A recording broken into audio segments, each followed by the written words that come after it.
বিভিন্ন দাবি আদায়ে ৩ জেলায় রাজপথে বৈষম্য বিরোধী ছাত্র আন্দোলন।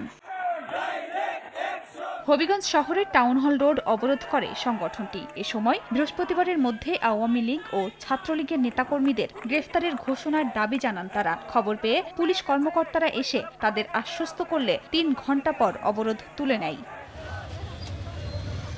এদিকে টাঙ্গাইল শিল্পকলা একাডেমিতে জুলাই বিপ্লবে আহত ২১৭ জনকে আর্থিক অনুদান দেয় জেলা পরিষদ। অভিযোগ উঠেছে, অনুষ্ঠানে আহতরা জেলা পরিষদের কর্মকর্তাদের সঙ্গে কথা বলতে চাইলে তারা কথা না বলে চলে যান। পরে ক্ষুব্ধ হয়ে আহতরা শিল্পকলার সামনে ঢাকা ময়মনসিংহ সড়ক অবরোধ করে বিক্ষোভ করেন। পরে জেলা প্রশাসনের পক্ষ থেকে এ ঘটনার জন্য দুঃখ প্রকাশ করলে কর্মসূচি প্রত্যাহার করেন তারা। চেক দেওয়ার নামে এটা পুরাটাই ভণ্ডামি হয়েছে।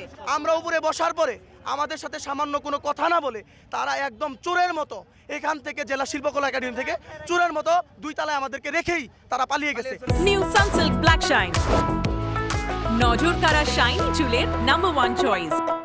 গত ৩০ জানুয়ারি বৈষম্য বিরোধী ছাত্র আন্দোলনে রাজশাহী জেলা ও মহানগরের আহ্বায়ক কমিটি ঘোষণা করা হয়। এরপরই এই কমিটি বাতিলের দাবি করেন সংগঠনটির একাংশ।